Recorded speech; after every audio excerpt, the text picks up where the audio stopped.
கூட உங்களை இயேசு கிறிஸ்துவ நாமத்தினாலே உங்களை வாழ்த்துகிறேன், உங்களை ஆசீர்வதிக்கிறேன். இந்த இளந்துளிர் என்கிற நிகழ்ச்சியிலே உங்களை பார்க்க கத்து தந்த நல்ல ஸ்லாக்கியத்திற்காக என் தேவனுக்கு நான் நன்றி செலுத்துகிறேன். இந்த நாளிலேயும் கூட அநேக ஊழியர்களுடைய வாழ்க்கையை நாம் பார்க்கும் பொழுது அநேக வார்த்தைகளை பேசிக்கொண்டே இருப்பார்கள். ஆனால் அப்போஸ்தலனாகிய பவுல் தீமோத்தேயுவுக்கு எழுதும் பொழுது ஒரு வார்த்தை எழுதுகிற ஒரு வசனத்தில் விதமாய் சொல்லப்பட்டிருக்கிறது, உங்களுடைய வாய்களிலிருந்து கிழவிகளுடைய பேச்சுகள் வராதபடி இருக்க வேண்டும் என்று சொல்லி அன்றைக்கு அப்போஸ்தலனாகிய பவுல் தன்னுடைய இளம் ஊழியருக்கு அழகான ஒரு கடிதத்திலே அந்த வசனத்தை எழுதுகிறார். நீ ஒரு நல்ல ஒரு ஊழியக்காரனாக இருக்க வேண்டுமானால் உன்னுடைய வார்த்தையை கவனம் செலுத்து அப்படின்னு சொல்றாரு.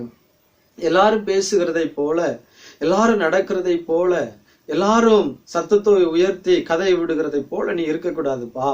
நீ அந்த இடத்துல நீ ஒரு மாதிரியா இருக்க வேண்டும் என்று சொல்லி அன்றைக்கு அப்போஸ்தலனாகிய பவுலுக்கு அன்றைக்கு கடிதம் எழுதுகிறார் தீமோத்தேயுவுக்கு. அதே போலதான் அன்பான தேவனுடைய பிள்ளைகள், இவள் வளர்ந்து வருகிற சிறு ஊழியர்கள், அநேக நேரங்கள் நீங்கள் பாருங்கள், உங்களுடைய தோல்வி எதுல இருக்குன்னா நம்முடைய வாயின் வார்த்தைகள்ல நம்முடைய தோல்வி இருக்கிறதை பார்க்க முடிகிறது.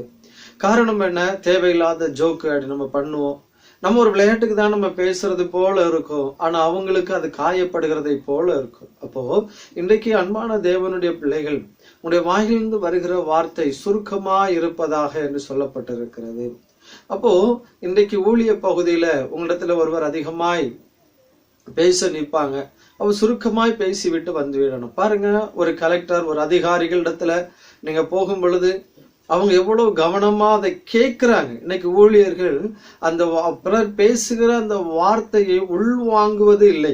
அவர்களுக்கு தோன்றுகிற, அவர்களுக்கு 2 வார்த்தை பேசினா 10 வார்த்தை பேச வேண்டும் என்று தான் நாம் விரும்புகிறோமே தவிர, அவர்கள் என்ன பேசுகிறார்கள், என்ன செய்கிறார்கள், என்ன சொல்ல வாருகிறார்கள் என்பதை நாம் கவனமாய் கேட்டு பரிசுத்த ஆவியானவருடைய ஒரு லீடோட அவர்களுக்கு பதில் கொடுக்க நாம் பழகும் பொழுது நம்மளை ஒரு ஸ்டாண்டர்டான ஒரு ஊழியர்களாக நம்மளை பார்ப்பார்கள். அப்போ இன்னைக்கு அநேகருடைய ஊழியர்கள்ல என்னுடைய ஒரு சாட்சியை கூட சொல்றேன்.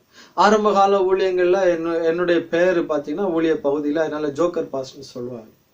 அப்போ அன்னைக்கு இதனால என்ன ஆயிடுச்சு அப்படின்னா, நம்ம ஏதாவது சின்ன சின்ன காரியங்களை நம்ம சொல்லும் பொழுது அவர்களுக்கு என்ன ஆகுதுன்னா ஒரு மன கடினம் உண்டாகி, மன கஷ்டம் உண்டாகி, என்ன பாஸ்டர் எப்படி சொன்னேன், பாஸ்டர் ஜோக்கா இப்படி பேசிடுறாரு அப்படின்னு சொல்லி அதில் அநேக நேரங்கள் வருத்தத்தை பார்த்திருக்கிறேன். ஆகவே உங்களுடைய வாயின் வார்த்தைகள் ஞானமாய், கருத்தாய், சுருக்கமாய் இருக்குமானால் எந்த இடத்துல உங்களுடைய ஊழியம் ஒரு ஸ்டாண்டர்டா, ஒரு அழகான ஒரு ஊழியமாக, யாருடைய இருதயத்தையும் கஷ்டப்படுத்தாத அளவிற்கு காணப்படும். அது மட்டும் இல்ல, ஆரம்ப கால ஊழியங்கள்ல அநேகருக்கு போன் பண்ணி பல மணி நேரம் பேசுற பழக்கம் இருந்துச்சு. ஆனா அந்த பழக்கங்கள் எல்லாம் ஏதோ ஒரு வார்த்தை அவர்களையும் நம்மளையும் தூரப்படுத்தி விடுகிறதை பார்க்க முடிந்தது. அப்போ இன்றைக்கு அன்பான தேவையில்லாத வார்த்தைகளுக்கு பேசாமல் சுருக்கமான வார்த்தைகள் பேசுவீர்கள் ஆனால் உங்கள் நட்புகள் இன்னும் பெருகும், உங்க நட்பு வட்டாரங்கள் இன்னும் விரிவடையும்.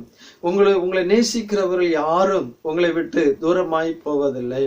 அவர்கள் பேசுகிறதை உள்வாங்கி விட்டு சுருக்கமான வார்த்தை ஒரு 4-5 வார்த்தைகளை பேசி முடிப்பீர்களே ஆனால் அது உங்களுக்கு ஆசீர்வாதமா இருக்கும், அவர்களுக்கு ஆசீர்வாதமாக இருக்கும்.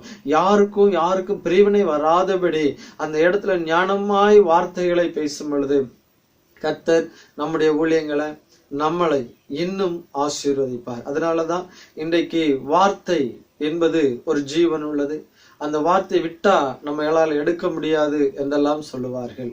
அன்பான தேவனுடைய பிள்ளைகள், உங்களுடைய வாயின் வார்த்தைகள் கவனிக்கணும், சுருக்கமா இருக்கணும், வார்த்தைகளை உள்வாங்கணும். அப்ப உள்வாங்கும் பொழுது கர்த்தர் நம்மளை இன்னும் பயன்படுத்துகிறவராக இருக்கிறார். ஆமேன். God bless you. கர்த்தர் உங்கள் ஒருவரையும் ஆசீர்வதிப்பாராக. ஆமேன், ஆமேன்.